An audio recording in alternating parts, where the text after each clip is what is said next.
The question that hurt. Have you ever been asked a simple question that quietly breaks something inside you? Love after divorce in America? Do you allow a second chance? It sounds harmless. Almost polite. But if you've ever been divorced, standing in a country that is not your birthplace, that question can feel like someone pressing directly on a scar you've learned to cover well. This video is not just about love after divorce in the United States. It's about climate, culture, policies, and the invisible pressure of American life, and how one person slowly learned to heal, grow, and love again. Not out of need, but out of understanding. I remember the exact moment. It wasn't dramatic. No background music. No cinematic lighting. Just a gray American afternoon, cold air, slush on the sidewalk, and a line at a coffee shop. A friend asked me that question casually, in the very American way, direct, curious, without emotional padding. My body smiled automatically. My brain, however, froze. Here's something neuroscience explains very clearly. The human brain is excellent at pretending everything is fine. It's called emotional suppression, a survival mechanism. When you move to the U.S., your brain works overtime, new climate, new language, new laws, new social norms, new expectations about marriage and independence. Your nervous system stays alert for years. And when it's exhausted, it doesn't want to reopen old files labeled divorce or failed marriage. Divorce in America is strangely quiet. No neighbors asking questions. No extended family meetings. No social pressure to stay together for the kids. The legal system is efficient. Privacy is respected. Individual choice is protected. On paper, it looks humane. But that same quiet can leave your pain with nowhere to go. You hurt, but no one asks you to explain. So you learn to carry it silently. That question, do you allow a second chance? Made me realize something uncomfortable. I had never given myself the first chance to truly understand what went wrong. I just kept moving. Working. Studying. Paying bills. Functioning perfectly within the American rhythm, fast, productive, independent. But healing does not follow a full-time work schedule. Psychology calls this unprocessed grief. According to research from the American Psychological Association, people who divorce in highly individualistic cultures like the U.S. often recover socially faster but emotionally slower. You look okay. You act okay. Inside, things are frozen. Like winter in the Midwest, the sun still rises, but the cold stops everything from moving. For a long time, I believed my marriage failed because I chose the wrong person. Later, I understood it was more complex. Climate affects mood. Culture shapes communication. Policies influence financial stress. In the U.S., you are responsible for almost everything: health insurance, housing, childcare, career stability. There is little emotional buffering from extended family or community. When a marriage... Here's the irony. Americans strongly believe in second chances. Fresh starts. Reinvention. Reboots. But accepting a second chance in love requires something American culture doesn't emphasize enough: sitting with your emotions without trying to fix them immediately. No optimization. No productivity hacks. No turning healing into a self-improvement project. I started with very small, very uncool actions. Writing things down. Walking alone in parks. Sitting in my car with the engine off, just breathing. Science calls this nervous system regulation. When your body feels safe, your brain finally allows painful memories to surface without triggering survival mode. The first time I answered that question honestly, I didn't say yes or no. I said, I'm learning to understand first. My friend nodded. No judgment. No follow-up interrogation. That moment taught me something important. Healing does not need an audience. It needs honesty. If you're watching this video and something feels uncomfortably familiar, you might be in that same space. Not exactly broken. Just tired. Tired of being strong in a country that celebrates independence. Tired of carrying emotional weight without language for it. Tired of being expected to move on before you've had time to feel. That painful question didn't destroy me. It opened a door. Not a door to a new relationship, but a door to understanding. And as this video's title says, understanding heals. When you understand yourself, the cultural forces around you, and the invisible pressures shaping love and marriage in America, you stop rushing to answer questions about second chances. Sometimes, the bravest thing you can do is stay with the question a little longer. A new country, cold shock. No one warns you that the cold in America is not just about temperature. It settles in your body, your routines, your conversations, and eventually, if you're not careful, your emotions. When I first arrived in the United States, I thought winter was something you dressed for. Buy a thicker coat. Better boots. Learn how to drive on icy roads. I didn't understand yet that this climate shock was also an emotional education, one that would quietly shape how I loved, how I argued, and how my marriage began to change. My first winter felt unreal. The sky looked lower, heavier. Trees stood naked for months, like they had given up on explaining themselves. In many parts of America, especially outside the big coastal cities, winter means isolation. Fewer people outside. Shorter conversations. Everyone moving with purpose, not curiosity. You go from warm, spontaneous social interactions to efficiency and distance almost overnight. And if you're new to the country, your nervous system notices before your mind does. There's a psychological term for this: environmental stress adaptation. Studies in behavioral science show that drastic climate changes, especially prolonged cold and reduced sunlight, can increase irritability, emotional withdrawal, and depressive symptoms. In simple terms, your body feels less safe. And when your body doesn't feel safe, connection becomes harder. Not impossible, but harder. I didn't recognize this at first. I told myself I was just adjusting. That's a popular word in immigrant life. Adjusting to food. Adjusting to language. Adjusting to culture. Adjusting to policies. Adjusting to weather. What no one tells you is that adjustment has a cost. And that cost often shows up in relationships. In America, especially in colder regions, people learn early how to rely on themselves. You shovel your own snow. You fix your own problems. You respect personal space. Independence is not just a value, it's a survival strategy.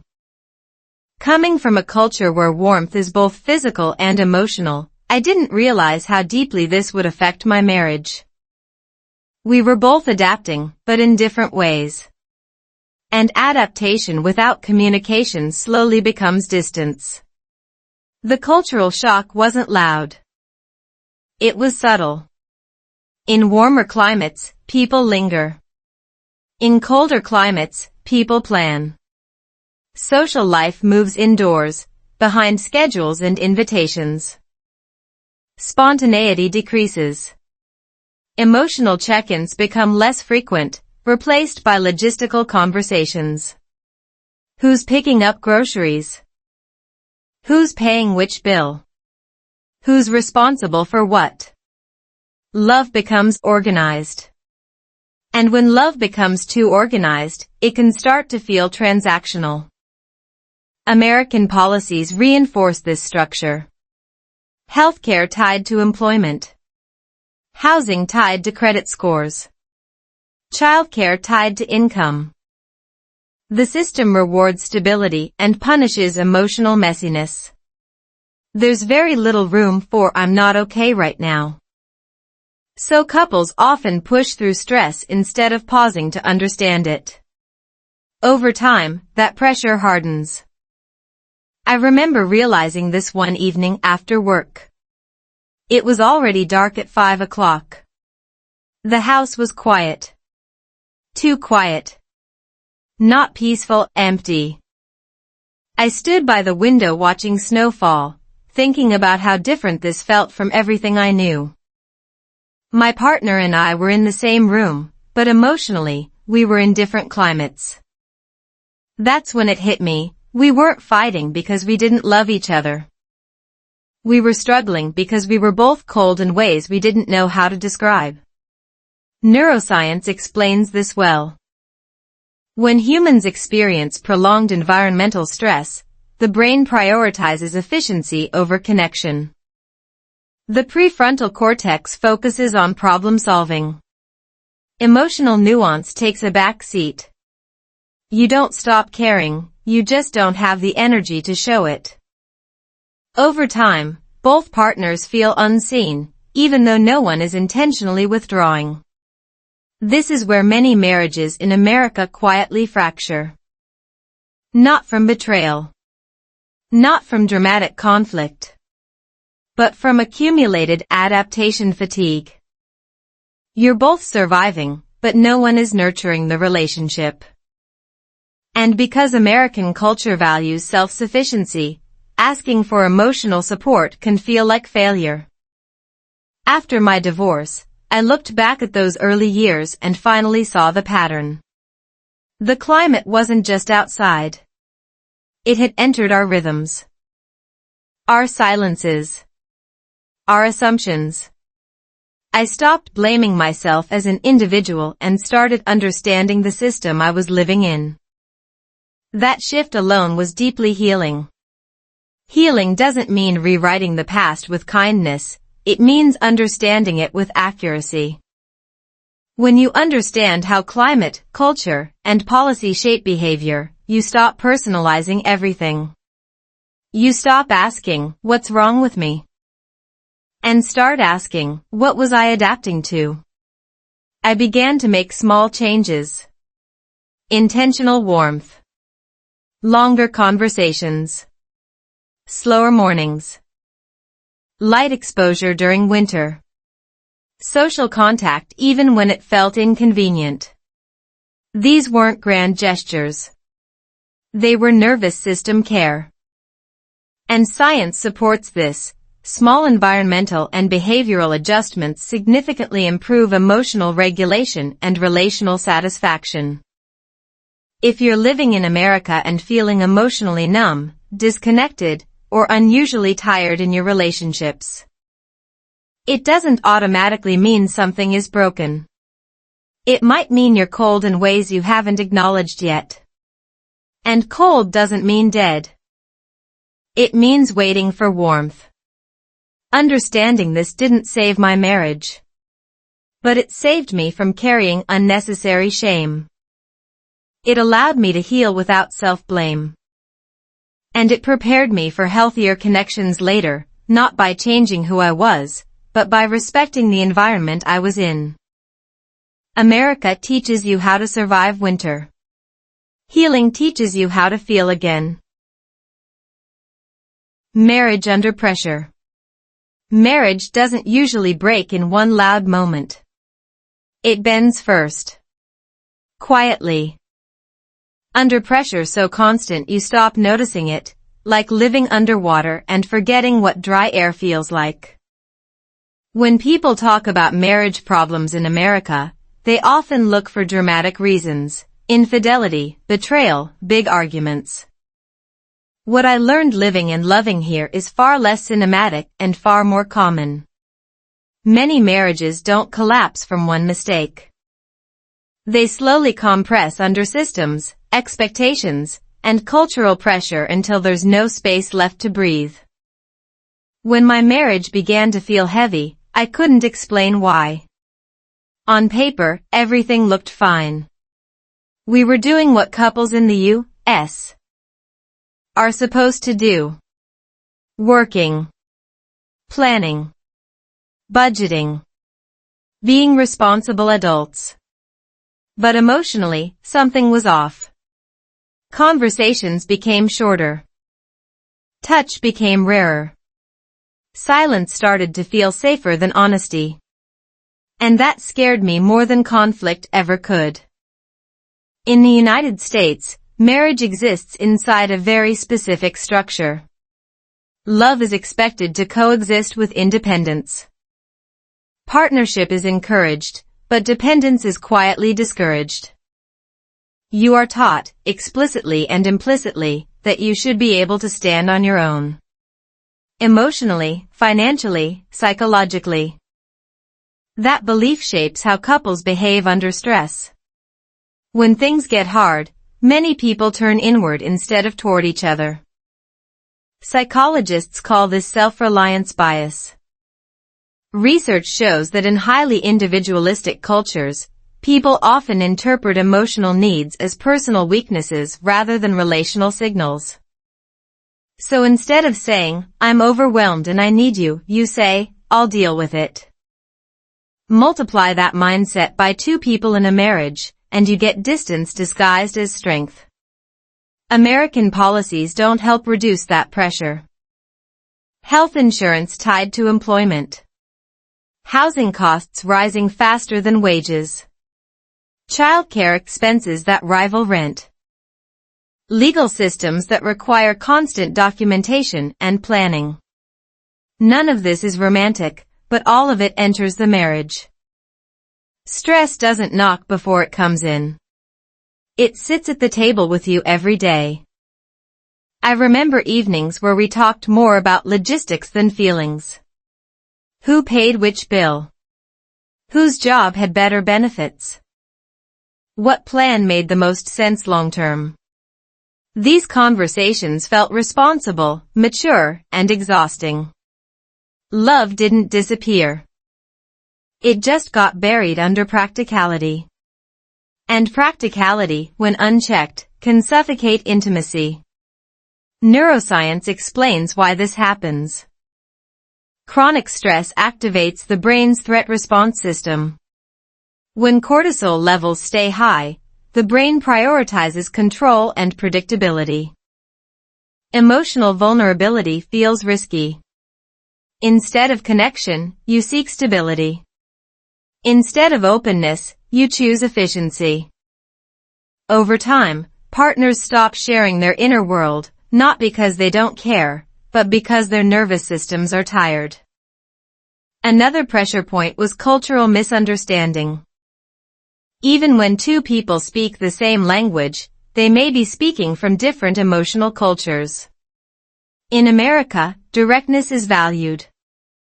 Emotional restraint is often praised. In other cultures, warmth, reassurance, and shared emotional processing are essential. When those styles collide, both partners can feel misunderstood without knowing why. I often felt like I was asking for something unreasonable: more presence, more emotional check-ins, more softness. My partner often felt like they were failing despite doing everything right. That mismatch created resentment on both sides. Not loud resentment. Quiet resentment. The kind that shows up as sarcasm, avoidance, or emotional numbness. Marriage under pressure doesn't announce itself as danger. It feels like adulthood. Responsibility. Real life. That's why it's so hard to recognize. You think this is just how things are. And in America, where busyness is normalized and emotional exhaustion is common, many couples assume disconnection is inevitable. But it isn't inevitable. It's contextual. After my divorce, I stopped asking who was wrong and started asking what were we under. That question changed everything. It allowed me to see my marriage not as a personal failure, but as a relationship operating inside a system that rewards endurance more than emotional attunement. This reframing was deeply healing. Shame thrives in isolation and self-blame. Understanding dissolves both. When you realize that many marriages struggle not because of lack of love, but because of sustained pressure without relief, you begin to treat yourself with more compassion. Science supports this shift. Relationship studies consistently show that couples who externalize stress, seeing it as something acting on the relationship rather than something wrong within it, recover faster emotionally, even after separation. Understanding creates space. And space allows healing. If you're married in America and feeling disconnected, it doesn't automatically mean your relationship is broken. It might mean it's under pressure it was never taught how to release. And if you're divorced, it doesn't mean you failed at love. It may mean you survived something that slowly wore you down. What I learned is this: love doesn't just need commitment. It needs conditions that allow it to stay soft. Warmth, safety, emotional permission. Without those, even strong love can crack. My marriage didn't end because we didn't care. It ended because we didn't understand the forces shaping how we cared. That realization didn't erase the pain, but it transformed it into insight. And insight, over time, becomes healing. Divorce in silence. Divorce in America rarely explodes. It dissolves. No screaming matches in front of neighbors. No family elders sitting you down for intervention. No collective judgment or dramatic closure. Most of the time, it happens quietly, between emails, signatures, scheduled calls with lawyers who sound calm because this is just another Tuesday for them. If marriage in America bends under pressure, divorce often arrives like paperwork finishing a long sentence no one wanted to read aloud. When my divorce became official, the world didn't stop. My calendar stayed full. My phone stayed mostly silent. No one told me how to feel. And that, surprisingly, was the hardest part. In the U.S., silence is often mistaken for respect. Privacy is considered kindness. Independence is celebrated. You are given space and expected to manage it well. There are no rituals for endings unless you create them yourself. So when a marriage ends, the system assumes you'll handle the emotional aftermath the same way you handle taxes or insurance claims, privately, efficiently, without inconvenience to others. Psychology has a name for what happens next: ambiguous loss. It's a type of grief where the loss is real, but not publicly acknowledged. You're no longer married, but nothing around you changes enough to validate your pain. There's no funeral. No collective permission to fall apart. Just a quiet expectation that you'll move on. I remember walking out of the courthouse feeling oddly empty. Not relieved. Not devastated. Just hollow. The relationship was over, but my body hadn't caught up yet. Neuroscience explains this lag well. Emotional processing takes time. The nervous system doesn't respond to legal closure, it responds to safety, loss, and meaning. And in silence, the body struggles to make sense of what just happened. In many American workplaces, divorce is treated as a neutral life event. You might get a polite "sorry to hear that" and then a quick return to deadlines. There's no built-in emotional pause. Productivity continues. Bills continue. Life continues. And you learn quickly that grief must fit into evenings and weekends, if at all. This is where many people begin to question themselves. Why does it hurt so much if the process was so calm? Why does the sadness linger when everything ended peacefully? The answer is simple but rarely stated: silence doesn't equal healing. It only delays expression. Research from trauma psychology shows that unacknowledged emotional pain often resurfaces as anxiety, numbness, or chronic exhaustion. When feelings don't have language or witnesses, they find other exits. Sleep problems, irritability, emotional detachment. You don't feel broken, you feel disconnected. For a long time, I thought something was wrong with me because I wasn't bouncing back. America is full of stories about reinvention after divorce. Glow-ups. New relationships. Fresh starts. Those stories are real, but they often skip the quiet middle, where nothing feels inspiring yet. That middle space is where silence does the most damage. Culturally, Americans are taught to value resilience. To keep going. To avoid burdening others with personal struggles. But healing from divorce requires the opposite. It requires slowing down. Naming loss. Admitting confusion. And those behaviors can feel deeply uncomfortable in a society that prizes composure. I didn't cry when the papers were signed.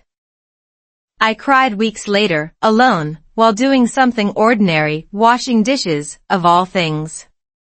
That's how grief works when it's been postponed. It leaks out during moments when your guard is down. And because no one prepared me for that, I initially tried to stop it. That was a mistake. Studies on emotional processing consistently show that allowing feelings to surface, without judgment or urgency, reduces long-term psychological distress. In other words, letting yourself feel late grief is not weakness. It's biology catching up. I began to understand that my divorce wasn't just the end of a marriage. It was the loss of an imagined future. A version of myself. A story I had invested in. And because American divorce culture doesn't ritualize endings, I had to create my own. Nothing dramatic. Just intentional acknowledgement. Writing letters I never sent. Taking walks where I let myself remember without correcting the memory. Talking honestly with one or two people who didn't rush to reassure me. That mattered more than advice. One of the most healing realizations was this: silence is not neutrality. It shapes how pain is carried. In the absence of shared meaning, many people internalize divorce as personal failure. Especially in a culture that emphasizes choice, it's easy to think, if I chose this, I should be fine. But choice doesn't cancel loss. Understanding that helped me release shame. I stopped measuring my healing against imagined timelines.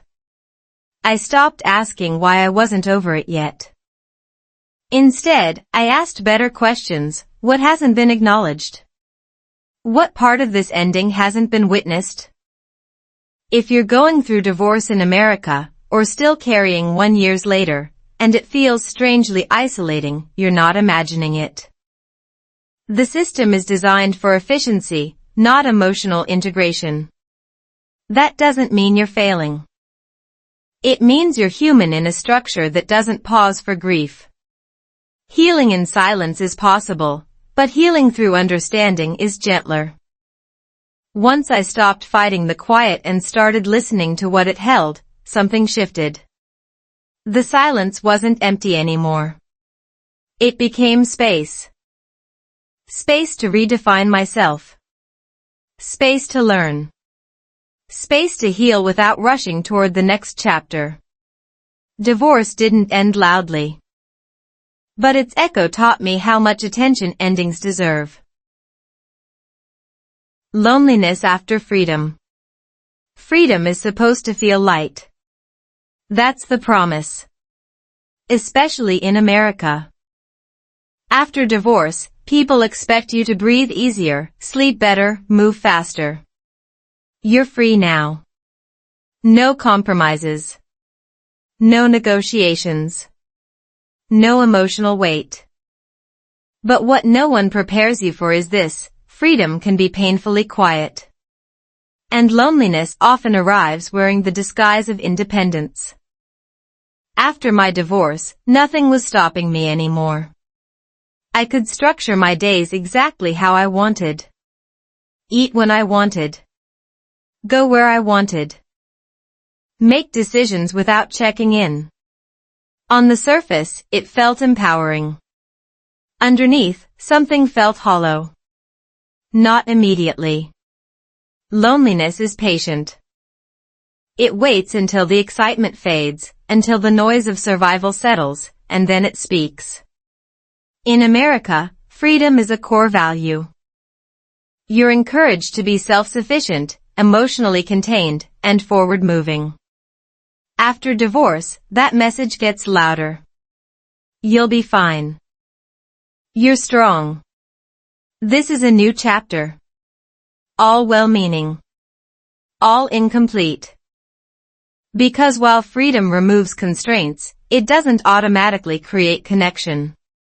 Psychology explains this well. Humans are wired for attachment.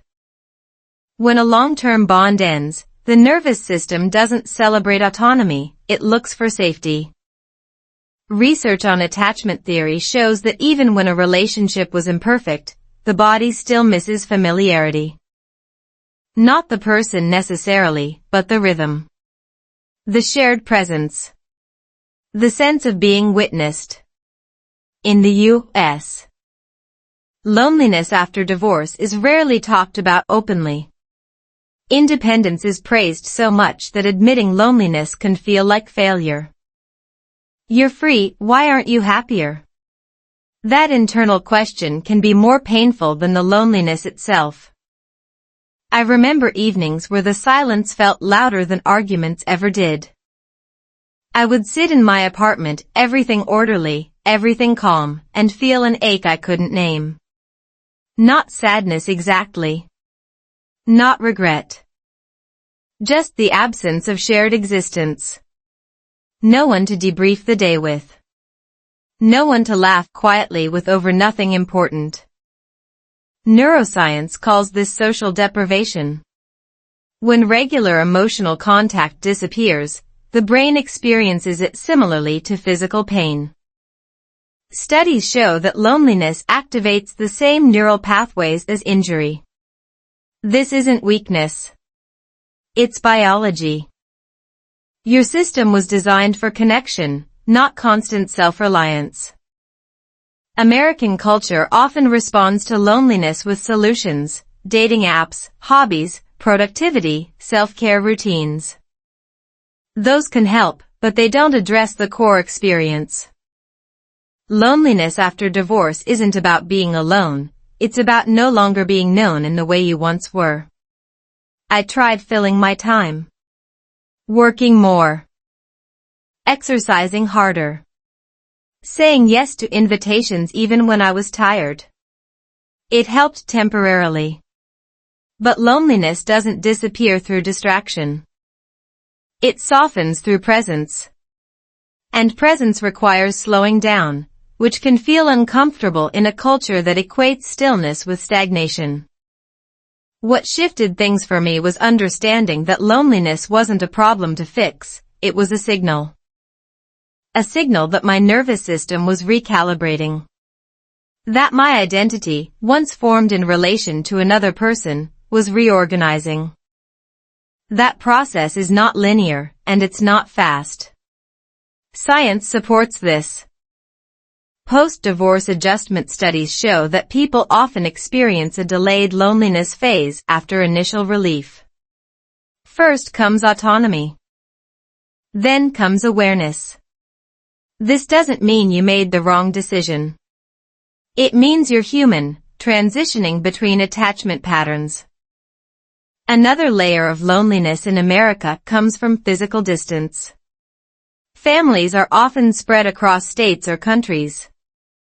Friendships are scheduled weeks in advance.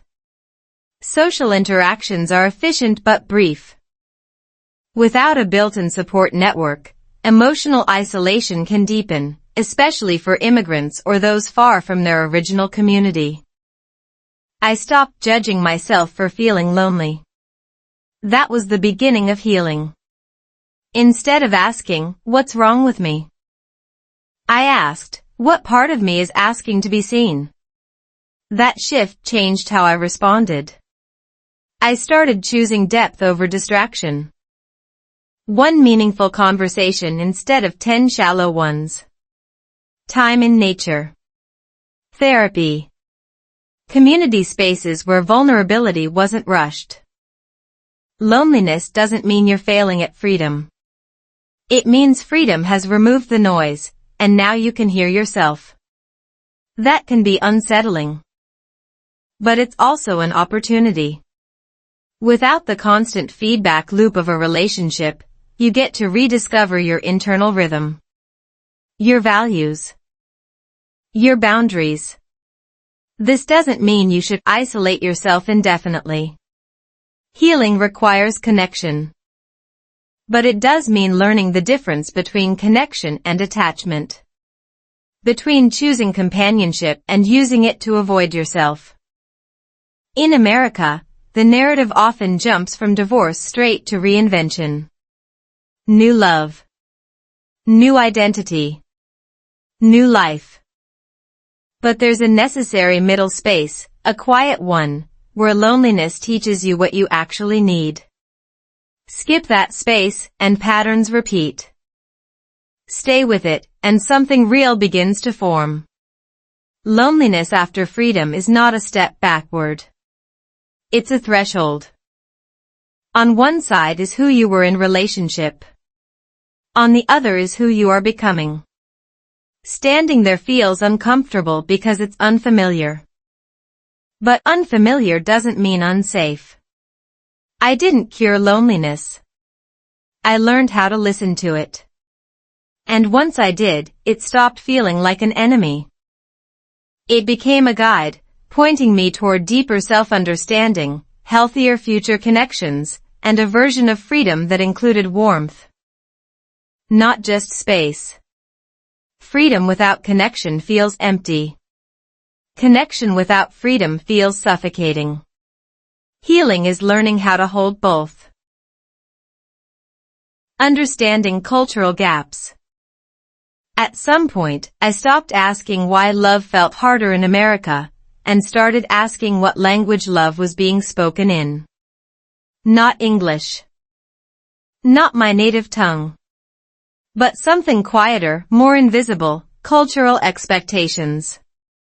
The kind you don't learn from textbooks or orientation packets. The kind that shape how people argue, apologize, commit, detach, and move on, without ever naming what's happening. Cultural gaps don't announce themselves. They whisper. They show up as misunderstandings that feel personal but aren't. You think someone doesn't care enough. They think you're asking for too much. You think closeness means checking in emotionally. They think respect means giving space. Both are sincere. Both feel unseen. In the United States, especially, culture is not uniform. Regional differences are real. Emotional norms in California differ from those in the Midwest. Political climate affects how people talk, or avoid talking, about values. Urban life shapes expectations differently than suburban or rural living. When two people from different backgrounds enter a relationship here, they're not just blending personalities. They're navigating layers of unspoken rules. I didn't understand this while I was married. I thought love was universal. I believed effort looked the same everywhere. But effort, it turns out, is culturally coded. In some cultures, effort means presence, time, emotional reassurance, shared processing. In others, effort means provision, problem solving, giving autonomy. When those definitions don't match, both people feel like they're giving, and not receiving. Psychology refers to this as value incongruence. It's not about right or wrong. It's about mismatch. Studies in cross-cultural relationships show that unresolved value incongruence is one of the strongest predictors of long-term dissatisfaction, not because people don't care, but because they interpret care differently. In American culture, emotional self-regulation is highly valued. Being low maintenance is often praised. Needing reassurance can be framed as insecurity. Expressing vulnerability too often may be seen as emotional labor placed on the other person. These norms don't make people cold, but they do make emotional expression more selective. I grew up believing that sharing emotions was how intimacy deepened. In America, I learned that many people see emotions as something to manage privately. Neither approach is wrong. But when partners don't realize they're operating from different emotional maps, confusion turns into resentment. Politics added another layer. In the U.S., political identity often intersects with moral values, lifestyle choices, and future planning. Even when couples avoid political discussions, the assumptions still influence decisions: where to live, how to raise children, what safety means, what freedom looks like. Ignoring those differences doesn't neutralize them. It just delays their impact. Then there's the cultural approach to conflict. In some cultures, disagreement is engagement. In others, it's threat. In many American contexts, conflict avoidance is common. Keeping things civil matters more than emotional resolution. So issues get parked instead of processed. Over time, the parking lot fills up. I remember moments when I felt like I was talking, but not being heard. And moments when my partner felt criticized when I thought I was just being honest. Neither of us was wrong. We were translating love through different cultural lenses, and assuming the other understood the language. Understanding this after my divorce was painful, but profoundly healing. It reframed so many memories. Not as failures. Not as incompatibility in character. But as misalignment in expectations shaped by culture, region, and social conditioning. Neuroscience supports why this matters. The brain relies heavily on prediction. When someone responds differently than expected, the nervous system interprets it as threat, even if no harm is intended. Cultural gaps increase unpredictability. And unpredictability increases emotional fatigue. Once I understood that, I stopped rewriting the past with blame. I started rewriting it with clarity. I could see how both of us were trying, just not in ways the other recognized. That realization softened something in me. It replaced anger with grief. And grief, unlike anger, eventually settles. Healing didn't mean agreeing with everything American culture values. It meant becoming bilingual emotionally. Learning when space is care. When silence is not rejection. When directness is not cruelty. And also learning when warmth is necessary. When reassurance is not weakness. When emotional presence is not dependency. This understanding changed how I approached future relationships. I asked better questions. Not do you love me? But what does care look like to you? Not why don't you open up, but how do you process stress? These questions aren't romantic, but they're honest. If you're navigating love, divorce, or rebuilding your life in America and keep feeling misunderstood, pause before assuming something is wrong with you, or them. Ask what cultural script might be running quietly in the background. Awareness doesn't fix everything, but it prevents unnecessary damage. Understanding cultural gaps doesn't guarantee a happy ending, but it does guarantee a cleaner one. Less confusion, less self-blame, more respect for complexity. In a country as diverse as the United States, love requires translation. And translation requires curiosity, not judgment. Once I learned that, healing stopped feeling like a personal project and started feeling like an education. Understanding doesn't erase pain, but it gives pain context. And context is where healing begins. Healing is not weakness. There's a moment after everything falls apart when you realize something unsettling. You don't actually know how to rest. You know how to function. You know how to adapt. You know how to survive. But healing, real healing, feels unfamiliar, almost suspicious. In America especially, healing is often misunderstood as softness, delay, or indulgence. Strength is praised. Endurance is rewarded. Vulnerability, quietly, is tolerated only if it's brief. After my divorce, I tried to be strong the American way. I kept going. Stayed productive. Didn't make things awkward by talking about feelings too much. I told myself that needing time meant I was falling behind. That belief didn't come from nowhere. It came from a culture that equates worth with momentum. In the U.S., self-reliance is a moral value. From an early age, people are taught to push through discomfort, manage emotions privately, and avoid becoming a burden. Healing, when framed through that lens, can feel like weakness, like you're asking for special treatment instead of taking responsibility. But psychology tells a different story. Healing is not the absence of strength. It is the reallocation of it. Trauma research shows that the nervous system needs safety before it can integrate loss. When people suppress pain in the name of resilience, the body keeps the score. Symptoms don't disappear. They migrate into anxiety, irritability, emotional numbness, or chronic exhaustion.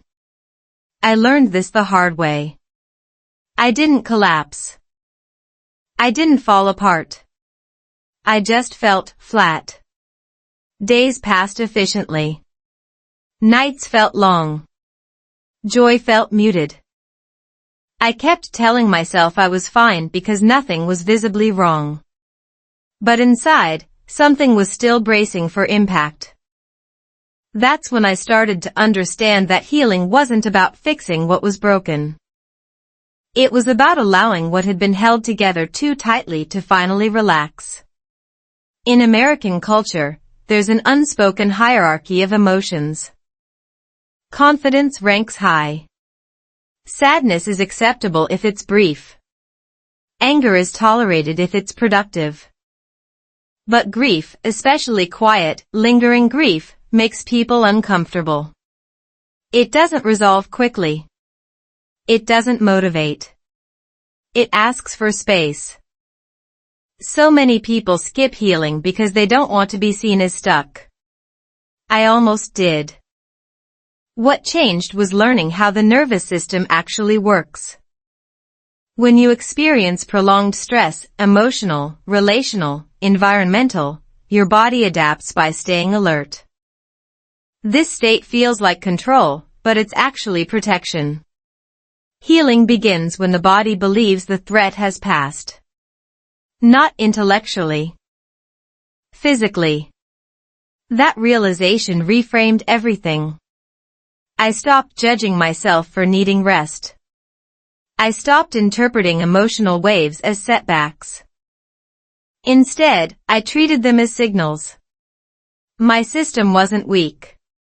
It was recalibrating. One of the most damaging myths in post-divorce life is that you must move on to prove you're okay. Dating quickly. Reinventing yourself. Performing happiness. Those things can be empowering, but only if they come from clarity, not avoidance. I gave myself permission to pause. Not dramatically.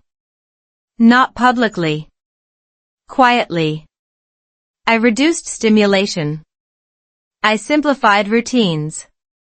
I spent time alone without trying to improve myself. That last part was the hardest. In a culture obsessed with growth, doing nothing with your pain can feel irresponsible. But research on emotional processing shows that unstructured reflection, time without goals, is essential for integration. Healing is not passive. It's attentive. I also learned that asking for support doesn't mean you can't stand on your own. In America, independence is often framed as emotional self-sufficiency. But humans are not designed to heal alone. Co-regulation, feeling safe in the presence of another, is a biological need, not a character flaw. When I finally spoke honestly about how tired I was, not just physically, but emotionally, something softened. I wasn't met with solutions. I was met with presence. And that did more than advice ever could. Healing also required redefining strength. Strength wasn't waking up unaffected. It was staying present when memories surfaced. Strength wasn't pretending I was ready. It was admitting when I wasn't. Strength wasn't controlling my emotions. It was allowing them without letting them run the show. This shift changed how I saw others, too. I stopped judging people who took longer to recover. I stopped admiring people who rushed through pain. I began to notice how many people around me were carrying unhealed wounds while appearing incredibly capable. America is full of strong people who are exhausted. Healing doesn't make you fragile. It makes you accurate. It aligns your inner experience with your outer life. And alignment is what prevents repetition. Without healing, patterns repeat quietly. With healing, choices become conscious. If you're watching this and struggling with the idea that slowing down means failing, hear this clearly. Healing is not weakness in the American context, it's resistance to a system that values output over integration. It's choosing long-term stability over short-term performance. You don't heal to become soft. You heal to become solid. There is nothing admirable about carrying pain silently forever. There is nothing shameful about needing time. And there is nothing un-American about choosing well-being over speed. Healing didn't make me less capable. It made me more honest. And honesty about limits, needs, and truth is the foundation of any healthy future relationship. You don't owe anyone proof that you're okay. You owe yourself the chance to actually be okay. Healing is not weakness. It's wisdom learned through experience. Science of second chances. Second chances sound romantic until your body disagrees. Your mind might say, I'm ready to love again, but your chest tightens, your sleep changes, and your nervous system whispers a quiet no. In America, second chances are celebrated like a cultural anthem, new beginnings, clean slates, fresh starts. But what no one explains is this, the ability to love again is not a decision. It's a biological process. After my divorce, I thought readiness was a mindset. If I stayed positive enough, reflective enough, healed enough, love would naturally return. That belief was comforting and incomplete. Because healing doesn't happen in affirmations. It happens in the nervous system. Science is very clear about this. When you experience emotional loss, especially relational loss, your brain processes it similarly to physical pain. The attachment system, designed to keep you bonded and safe, doesn't shut off just because a relationship ends. It goes into alert mode. Trust becomes cautious. Intimacy feels risky. And vulnerability, once natural, now requires effort. This is why many people in America rush into second chances and feel confused when it doesn't work. The culture celebrates readiness, but biology requires regulation. Psychologists call this attachment recalibration. After a significant bond breaks, your system needs time to relearn safety in connection. Not intellectually. Somatically. In your body. Until that happens, second chances can feel forced, even if the person is kind and compatible. I remember the first time someone showed genuine interest in me after my divorce. On paper, it was healthy. Respectful. Calm. But inside, I felt nothing, and then guilt for feeling nothing. I wondered what was wrong with me. Had the divorce made me cold? Was I broken? The answer was simpler and kinder. My nervous system wasn't ready to predict safety yet. Neuroscience explains this through predictive coding. Your brain constantly scans for patterns based on past experience. If intimacy once led to loss, the brain becomes conservative. It doesn't say, never again. It says, slow down. And if you ignore that signal, anxiety fills the gap. In American dating culture, especially after divorce, there's pressure to demonstrate growth quickly. You're expected to show you've learned your lessons, set boundaries, and moved on. But growth that bypasses emotional integration becomes performance. It looks healthy. It feels hollow. Second chances don't work because you deserve them. They work because your system can tolerate them. This understanding changed how I approached love entirely. Instead of asking, am I ready? I asked, does my body feel safe here? That question is less glamorous, but far more accurate. Safety shows up quietly. In how you breathe around someone. In how your shoulders rest. In how you don't rehearse conversations in your head. Research in trauma-informed psychology shows that safety is the prerequisite for intimacy. Without it, connection triggers defense. With it, connection becomes nourishing. This is why some people meet the right person at the wrong time, and it doesn't work. Timing isn't fate. It's regulation. America loves the idea of emotional bravery. Take the risk. Put yourself out there. Don't let fear win. Those messages are empowering, but incomplete. Fear isn't the enemy. Dysregulation is. When fear is honored instead of overridden, it often softens on its own.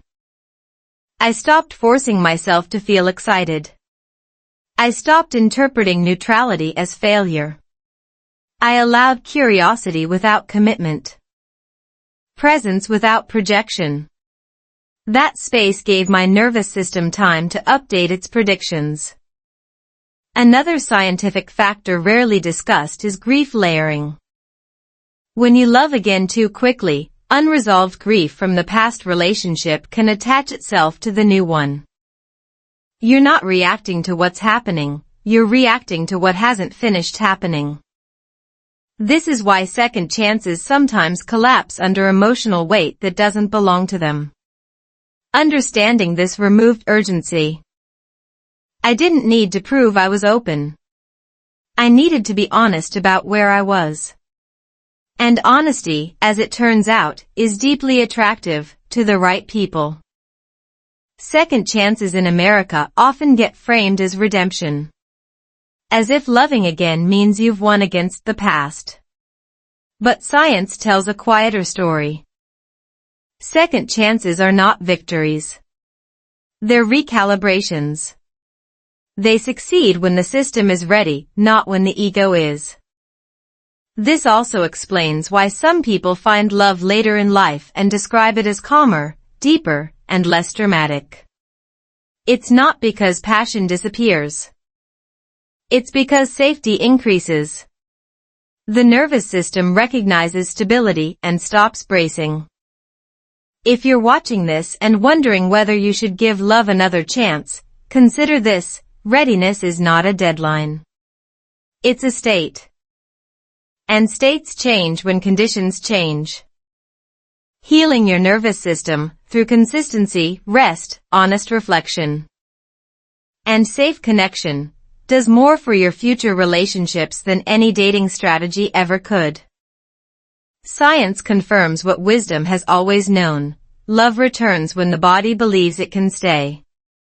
Second chances are not about forgetting the past.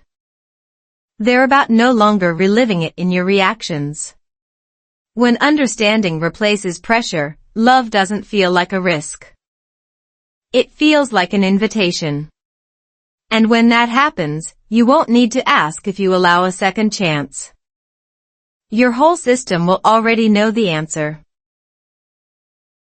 The quiet power of emotional consistency. Most people think healing happens in breakthroughs. One big realization. One long conversation. One moment when everything finally makes sense. But science and lived experience tell a different story. Healing happens through emotional consistency. Small, repeated signals of safety that slowly teach your nervous system a new truth: this time is different. In American culture, especially in self-help spaces, we are taught to chase intensity. Intense love. Intense honesty. Intense transformation. The message is subtle but constant: if it doesn't feel powerful, it's not working. Yet the human brain doesn't heal through intensity. It heals through predictability. After loss, heartbreak, or emotional exhaustion, your system doesn't ask for fireworks. It asks for reliability. This is where many people get confused about love, growth, and second chances. They meet someone calm and steady, and mistake boredom for incompatibility. Or they choose emotional highs, mistaking adrenaline for connection, only to burn out again. Neuroscience explains why. The brain's threat system becomes overactive after emotional pain. It learns to associate unpredictability with danger. What repairs this is not passion, but pattern. Consistent tone. Consistent behavior. Consistent emotional availability. Consistency tells the nervous system, you don't have to stay on alert here. I learned this lesson slowly, almost accidentally. After everything I had been through, I noticed that the moments when I felt most at peace weren't dramatic at all. They were quiet. Simple check-ins. Calm conversations. Long silences that didn't feel awkward. At first, I didn't trust that feeling. It felt unfamiliar. And the brain often confuses unfamiliar with unsafe.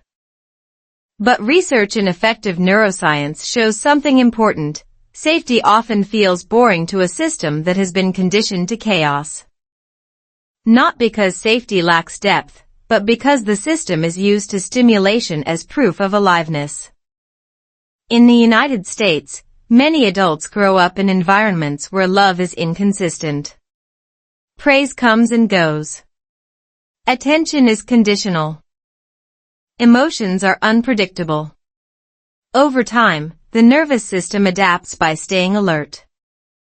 This adaptation helps you survive, but it complicates intimacy later.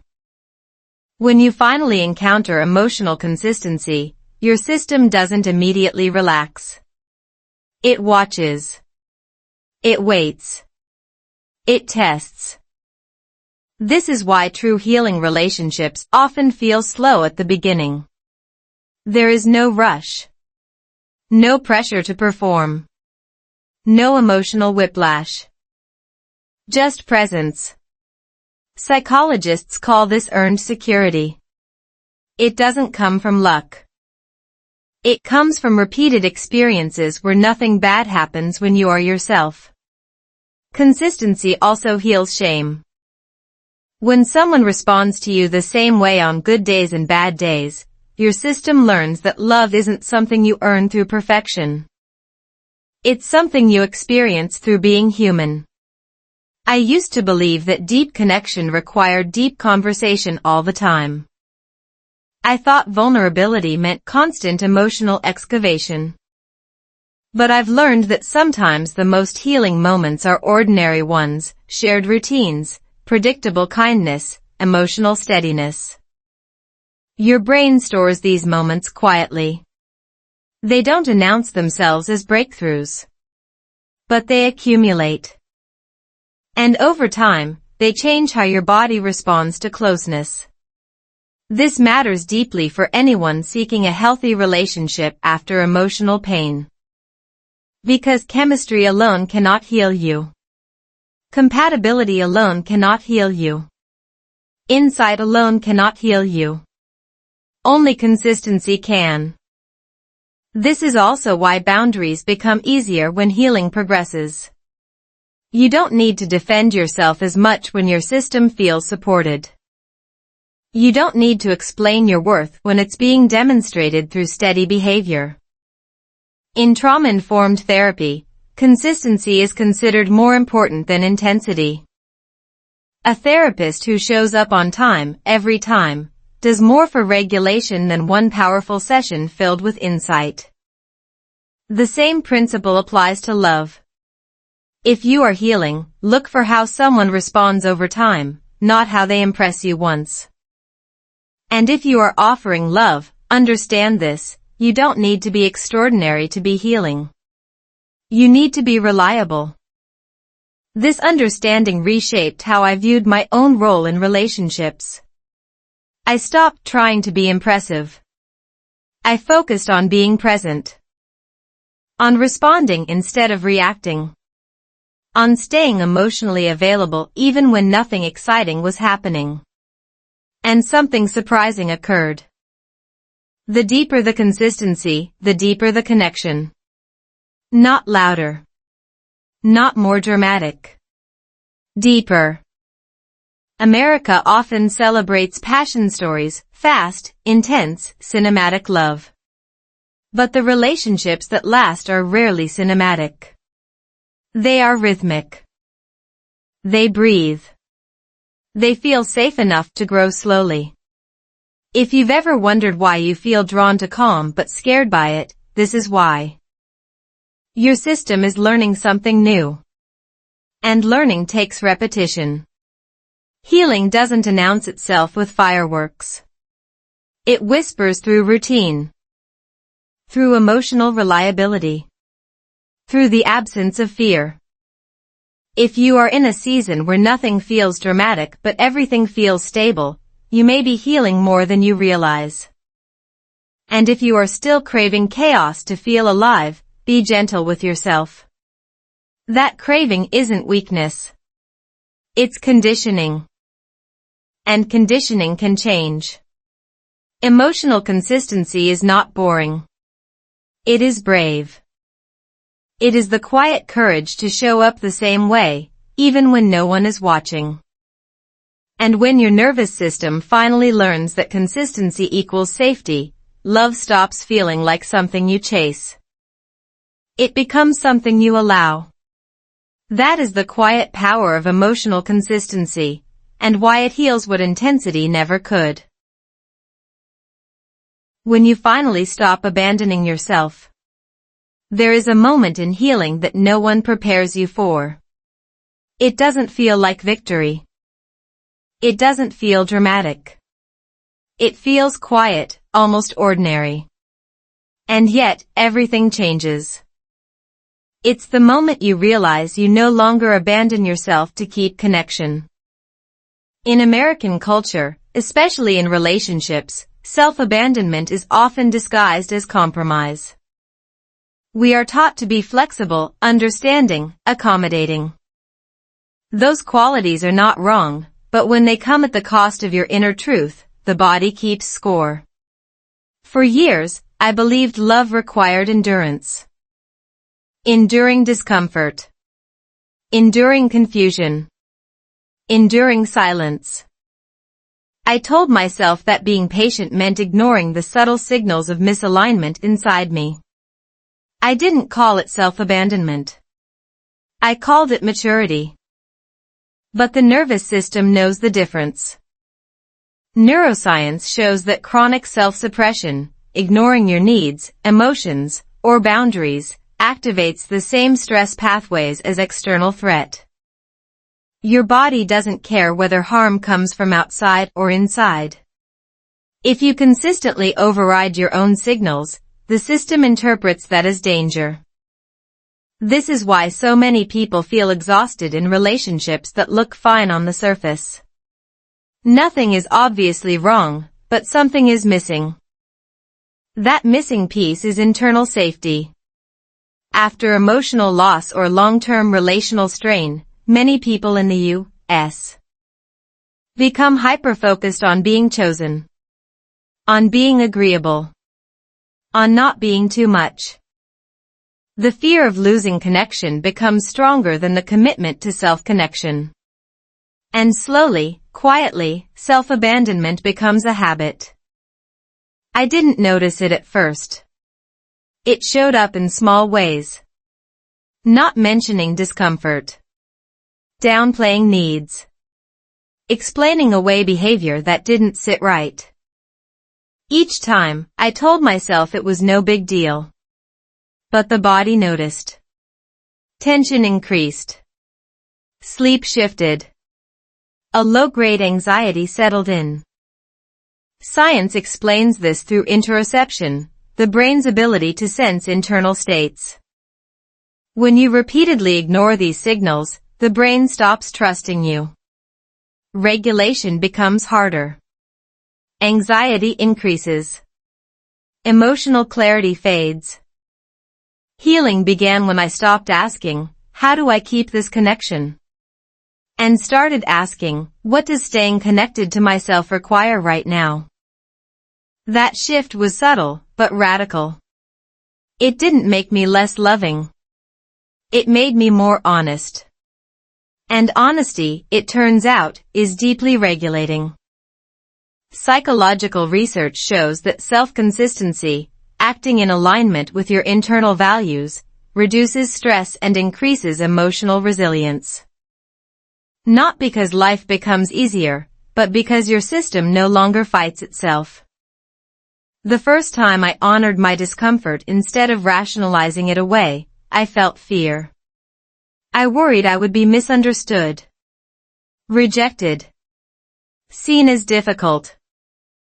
But something else happened too. My body relaxed. Just a little. Enough to notice.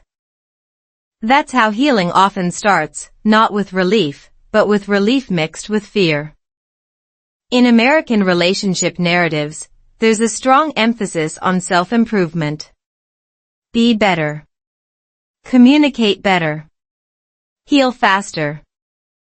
But self-improvement without self-loyalty becomes another form of abandonment. You're still trying to become someone else to deserve connection. True healing isn't about becoming more palatable. It's about becoming more present. This is where boundaries stop feeling like walls and start feeling like anchors. They don't push people away. They hold you steady. And the right connections don't resist that steadiness, they respond to it. Trauma-informed psychology emphasizes this. Boundaries are not reactions. They are information. They tell the nervous system where safety begins. When you stop abandoning yourself, something interesting happens in relationships. You become less reactive, less desperate for reassurance, less willing to negotiate your reality. Not because you don't care, but because you finally care about yourself too. This doesn't make relationships perfect. It makes them real. I used to think self-abandonment was the price of love. Now I see it was the cost of not knowing how to stay with myself. And once that skill develops, everything else changes. You stop chasing clarity. You notice it. You stop proving your worth. You feel it. You stop tolerating confusion. You ask better questions, or walk away. The body responds quickly to this shift. Breathing deepens. Sleep improves. Emotional responses become clearer, less chaotic. Science confirms this. Alignment between internal states and external actions increases nervous system coherence. In simpler terms, your body trusts you again. And when your body trusts you, relationships stop feeling like additions. They feel like collaborations. If you're watching this and realizing how often you've abandoned yourself to keep peace, be gentle. That strategy once kept you safe. It helped you survive. But survival is not the same as living. Healing is not about judging the past. It's about choosing differently now. In the U.S., independence is often celebrated, but self-loyalty is rarely taught. We learn how to succeed, how to perform, how to adapt. But few of us learn how to stay. Stay with discomfort. Stay with truth. Stay with the quiet signals inside that say, this matters. When you stop abandoning yourself, you don't become rigid. You become grounded. And grounded people don't cling, they connect. Love changes when self-abandonment ends. It becomes less about fear and more about choice. Less about being chosen and more about choosing consciously. That's not the loud kind of healing. It won't impress anyone. But it will change your life. Because the most important relationship you will ever regulate is the one you have with yourself. And when that relationship becomes safe, everything else follows. Choosing love without losing yourself. At some point in healing, the question changes. It's no longer, will love hurt me again? It becomes, can I choose love without disappearing? That question carries the weight of every relationship you survived by shrinking. In America, love stories are often framed as redemption arcs. You fall, you break, you heal, you rise, then love returns as a reward. But real healing doesn't work like a movie. Love doesn't arrive after you're fixed. It shows up while you're still learning how to stay present with yourself. After divorce, especially in a culture that moves fast and dates faster, there's pressure to prove you're okay. Emotionally available. Ready. Optimized. Dating apps turn healing into a performance metric. You upload photos, summarize your pain in a bio-friendly sentence, and swipe like your heart is a resume. What's rarely discussed is the quiet fear underneath all of it. If I love again, will I lose myself again? That fear isn't weakness. It's memory. The nervous system remembers what the mind tries to rationalize. Research in trauma psychology shows that after relational loss, the brain becomes hyper-attuned to signs of self-erasure. Not just rejection, but moments where your needs quietly vanish.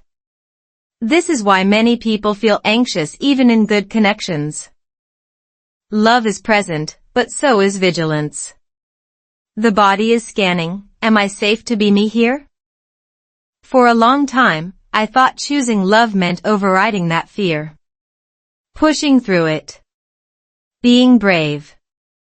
But bravery without self-trust is just self-betrayal wearing a better outfit. True courage came later, when I learned to let love move at the speed of safety. That meant slowing down in a culture that celebrates urgency. It meant listening not just to attraction, but to my internal signals. Did my body soften around this person, or tighten? Did I feel more myself, or more managed? Neuroscience explains why this matters. When you feel emotionally safe, the ventral vagal system activates. You become more open, more curious, more regulated.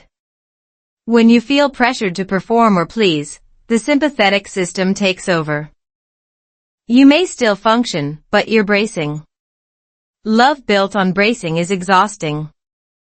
Choosing love without losing yourself starts with one radical idea: connection should not require self-erasure. If it does, it's not intimacy, it's adaptation. This doesn't mean relationships are always comfortable. Growth includes discomfort. But there's a difference between stretching and shrinking. One expands your sense of self. The other compresses it. In American culture, compromise is often praised without nuance. But healthy compromise happens after both selves are present. If one person disappears, it's not compromise, it's compliance. The turning point for me wasn't meeting someone new. It was meeting myself differently within connection. I practiced saying small truths early. Naming preferences. Pausing instead of over-explaining. Letting silence exist without filling it with self-doubt. These are not dramatic acts. But the nervous system interprets them as safety signals. Psychological studies show that secure attachment is less about finding the right person and more about maintaining self-regulation in closeness. When you can stay emotionally present without abandoning your needs, attachment patterns begin to shift. Love stops feeling like a test. I also had to grieve a fantasy, the idea that healed love would feel effortless. It doesn't. It feels clearer. And clarity can be uncomfortable if you're used to chaos. Clear love asks you to show up honestly. To risk being seen without editing yourself for acceptance. That vulnerability is different from emotional exposure. It's grounded. Rooted. You're not offering your pain to be fixed, you're sharing your truth to be known. This changes how love evolves. You stop chasing intensity and start valuing consistency. You stop confusing chemistry with compatibility. You stop proving your worth and start protecting your peace. In the U.S., independence is often framed as emotional distance. But choosing love without losing yourself requires interdependence, the ability to connect while remaining whole. That means you can love deeply and still say no. You can care and still choose space. You can open your heart without handing over your identity. The body recognizes this immediately. Breathing becomes steadier. Conversations feel less performative. You're not tracking every word, you're responding. And when challenges arise, you don't panic. You stay curious. Because you're not afraid of losing yourself anymore, you know how to stay. This is the kind of love that heals, not because it avoids pain, but because it doesn't demand sacrifice of self as proof of commitment. If you're standing on the edge of loving again after loss, here's something important: you don't need to be fearless.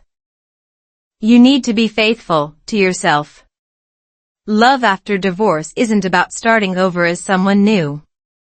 It's about continuing as someone more honest. And when you choose love from that place, it doesn't consume you. It meets you. Not perfectly, but genuinely. Because the deepest healing isn't finding love again. It's discovering you can love without leaving yourself behind. The quiet ending that changes everything. The ending you imagine after heartbreak is usually loud. A big love. A clear win. A moment where pain finally apologizes for existing. But the ending that truly heals is quiet. It arrives without fireworks. Without announcements. One day, you simply notice that your life feels more like yours again. And that realization, subtle, almost unremarkable, is the real happy ending. In America, we're taught to chase visible success. To prove recovery. To show progress. After divorce or deep emotional loss, that pressure intensifies. You're expected to bounce back, glow up, rebrand your life. Healing becomes another performance. But the nervous system doesn't heal through performance. It heals through consistency. The final stage of healing isn't about finding the perfect partner or rewriting the past. It's about integration, when who you were, who you are, and who you're becoming no longer feel like separate people fighting for control. Psychology calls this narrative coherence. When your story makes sense to you, even if it was painful.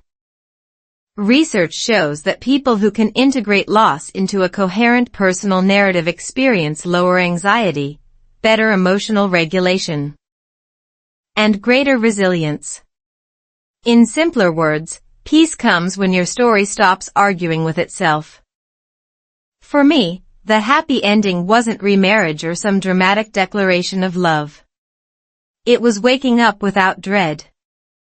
Making decisions without overthinking how they would be received. Feeling sadness without collapsing into it. Feeling joy without waiting for it to disappear. It was realizing that my past no longer needed to be erased to make room for my future. That's a radical idea in a culture obsessed with reinvention. In the U.S., we love fresh starts. Clean slates. But healing doesn't mean deleting who you were. It means carrying yourself forward with understanding instead of shame. Understanding heals, not because it excuses everything, but because it releases the need to punish yourself for surviving the way you did. Climate, culture, and policy all shape emotional life in America in subtle ways. The constant movement. The emphasis on productivity. The lack of communal pause. These factors make it easy to disconnect from your inner world. Healing, then, becomes an act of resistance. Choosing slowness. Choosing reflection. Choosing emotional honesty in a society that rewards speed. The final lesson of love after divorce isn't about romance. It's about relationship, to yourself, to time, to meaning. You learn that love doesn't always come as a person. Sometimes it arrives as clarity. As routine. As the ability to sit alone without feeling abandoned. Neuroscience supports this. When the brain no longer anticipates threat and stillness, the default mode network becomes less chaotic. Thoughts settle. Identity stabilizes. You stop rehearsing the past and preemptively fearing the future. That's when life begins to feel spacious again. This is where forgiveness quietly enters, not necessarily for others, but for yourself. For the things you didn't know. The boundaries you didn't set. The signs you missed. Forgiveness here isn't a decision. It's a byproduct of understanding. And from that place, love, real love, becomes possible again. Not urgent. Not desperate. Not as a repair strategy. But as a choice. You stop asking love to save you. You invite it to walk beside you. That's the difference. The happy ending is realizing you are no longer waiting to be rescued from loneliness, from failure, from yourself. You've already built a life you can stand in. If love joins you there, it's a bonus, not a requirement. And that's what makes it healthy. So if you're still in the middle of your story, unsure how it ends, hear this: endings don't announce themselves. They reveal themselves through how you live ordinary days. When you respond instead of react. When you listen instead of explain. When you choose alignment over approval. That's the ending. Not perfect. Not painless. But honest. Love after divorce in America doesn't mean returning to who you were before. It means becoming someone who understands themselves deeply enough to love without fear. Understanding heals. Not because it changes the past, but because it frees the future. And that freedom? That's the real happy ending. If this story touched something inside you, something you couldn't quite put into words, then you already know why you stayed until the end. Because healing isn't loud. It doesn't arrive with instant answers. It begins the moment you feel understood. Love after divorce in America isn't about starting over as a new person. It's about finally meeting yourself without judgment and realizing you're still worthy of love, clarity, and a second chance on your own terms. This channel isn't here to rush your healing. It's here to sit with you in it. One honest story at a time. One quiet realization at a time. If you're navigating heartbreak, rebuilding after divorce, adjusting to life in the U.S., or learning how to love again without losing yourself, you're not alone here. Subscribe to this channel for real stories about love, healing, personal growth, and life in America, told slowly, honestly, and deeply. Like this video if it resonated, so YouTube knows to share it with someone else who needs it tonight. Comment below, do you believe in love after divorce? Or are you still learning to trust again? More stories are coming. More clarity. More healing. Stay with me. Because understanding heals, and your story is far from over.